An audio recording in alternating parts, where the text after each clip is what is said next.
Bad example, as it is known, is contagious. People easily pick up each other's bad habits, but improving ourselves and acquiring useful qualities and habits is very difficult. Develop a harmful habit? Easy. A useful skill? Well, it will require a lot of effort. But what is the reason for such injustice? You know what's funny? We keep hearing about how flexible our personalities are, how anyone can change and grow stronger. But look around. Where are all these strong, transformed people? It's kind of puzzling, right? We have all these opportunities to improve ourselves, but instead of becoming better, a lot of adults either stay the same or, sadly, seem to go backward. I think I can explain what's going on here, and it's actually pretty simple when you look at it through the lens of stress and how we adapt to it. Here's the thing. Adaptation is like this powerful force that can really mess with who we are as people. But it can also work magic if we approach it the right way. It's kind of like working out. You can either do it in a way that makes you stronger, or you can hurt yourself if you're not careful. And the same goes for changing your personality. There is a right way and wrong way to go about it. Let me break down both sides of this because I think understanding the difference is super important. Hi, by the way, I'm Lisa Voronkova, founder of Ova Solutions. I run a medtech development company that helps startups and companies build FDA-cleared medical devices. I'm a bioengineer with over 10 years of experience turning complex medical device ideas into real products. We do like orthopedics, wearables, complex medical devices. My team and I have successfully launched 156 products, like external engineering team, to simplify it. Now you may notice that this video is not about bioengineering. Well, it's true. However, after years of working with the human body in biomedical engineering, I've learned a lot about how we adapt and change under stress. This deep dive into our biological responses has given me a unique perspective on how we can transform ourselves, both mentally and physically. By the way, please stay until the end, where I'll share how to use the science of controlled stress to make good habits actually stick. And trust me, this is so different from what the usual habit-building advice you've heard before. Okay, let's get back to the topic. Let me share something about how we change as people. You know, what we call personality or character isn't something we were born with. We build it as we deal with life, especially around other people. To simplify, we work with what we've got, our genes and all that, to create this inner structure that helps us to handle our daily reality. And when I say someone is well adapted, I don't mean they're living their best life. They've just found a way to get by with the energy they have. When someone's struggling but say stuck, it's usually because they barely have enough energy to keep going, let alone make big changes. It's like living in a house with a bad floor. You might want to fix just the floor, but then you realize the problem goes all the way down to the foundation. You need a ton of resources to fix all that, and right now, you just don't have them. That's why people often just talk about making changes and say, I'll start on Monday. When these plans fall through, they start feeling guilty, which drains even more energy. And eventually, they might even get angry when people suggest they should change.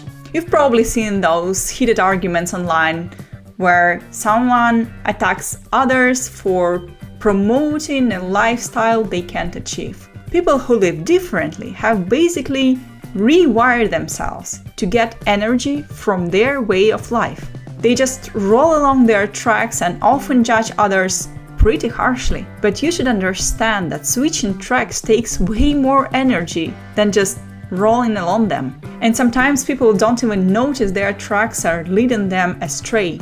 For example, let's talk about fitness. Something that starts as healthy, but can slowly turn into something that actually hurts your health and makes life poorer. And it can be just as hard for a hardcore CrossFitter to slow down as it is for someone who never leaves their couch to start exercising. You see, boss types are stuck in their ways.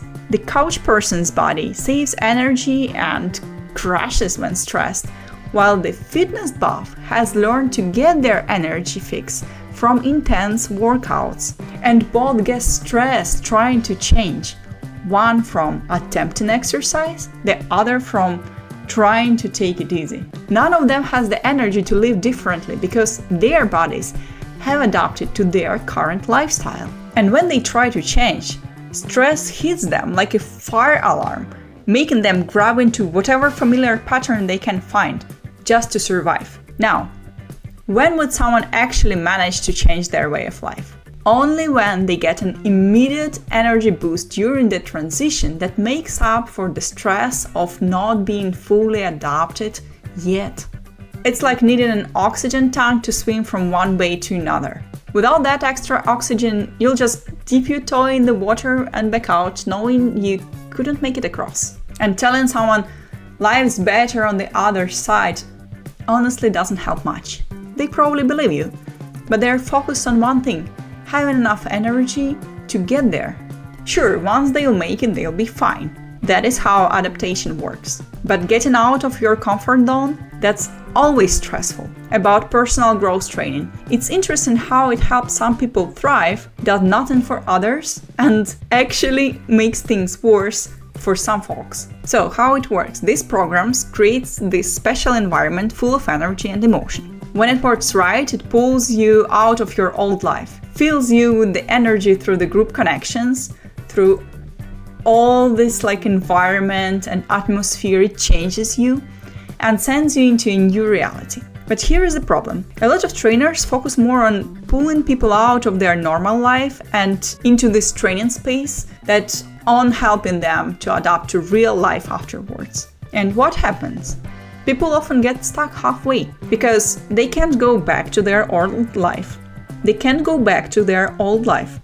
But they haven't quite adapted to a new one either. So they start chasing that training high, going to more and more sessions instead of actually changing their real life. It's almost like they've grown gills, They can't live without these training sessions anymore, just like they can't live without water. The only way forward for some of these folks is to become trainers themselves, after all. But sorry, I got distracted. Let me continue explaining about the change. So yeah, sometimes training can help if you manage to take something useful from it into real life, into your daily life, daily routine. But honestly, that's not common, because most people end up getting hooked on the training itself instead of actually changing their routine. And then you get trapped because work becomes just a way to pay for the next sessions. And relationships suffer too because people either leave their families or try to drag their partners into training. It's actually, from what I saw, pretty similar to how cults work, really. So okay, now we looked at two ways people try to change: beating themselves up about it and going to training sessions trying to change environment. In my opinion, both can work sometimes, but they are not very reliable and they are not very safe. Here's something interesting though. Have you ever noticed how easy it is to pick up bad habits? And here's the reason for that. Bad changes don't need energy, they actually save it. So it's super easy to become lazy, put on weight, fall in with the wrong crowd, find bad friends if you enjoy their company. And getting addicted to something like drinking, smoking, gaming, that's even easier. Because all these things let you relax instead of you pushing yourself. The less energy you need to put in, the faster habit sticks. But here's a trick to changing for the better. You should make it effortless. How? Well, instead of seeing improvement as this huge mountain to climb, make it a stepping stone to something you actually enjoy. Let me give you an example. Imagine a girl who hates gym and then suddenly she finds it so easy to go there because she's interested in someone there. Or a guy who starts learning a language because he met someone special who speaks this language. So now it's different. Now the motivation is different because language becomes just a tool for something he really wants, enjoying time with that person. Same goes for learning computer stuff, if it lets you do something fun right away. Even cleaning becomes less of a huge responsibility or huge effort when you're expecting a friend you're excited to see. And of course, finding these connections isn't always easy. Sometimes what you enjoy has nothing to do with what's good for you, and you just can't bridge that gap. It's especially hard when you're depressed and hardly anything brings you joy anymore. But for active people who enjoy lots of different things, it's way easier.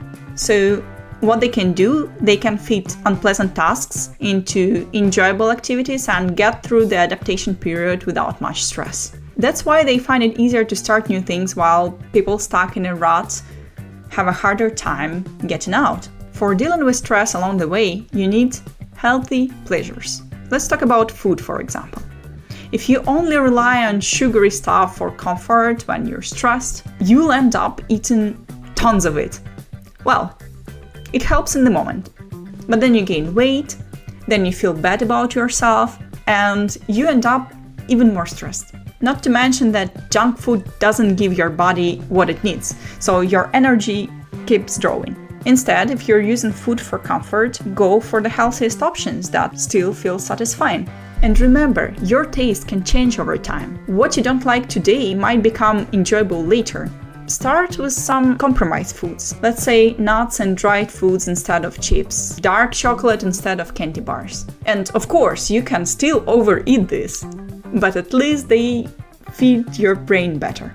This also helps boost your energy over time and makes it easier to control your eating, especially compared to crash dieting, which just stresses you out and leads to overeating later. And this works for any pleasure. Gradually shift from harmful to beneficial ones. And when you're doing something good but unpleasant, make it part of something fun, or at least reward yourself afterwards. The key is finding that sweet spot. Be kind to yourself, but don't get too comfortable. Push too hard and stress will get you now. Take it too easy and stress will catch up later. Hey, don't just watch, execute. Hit subscribe, turn on notifications, and let's build something that matters. I'm Lisa Voronkova, and I see you in the next video.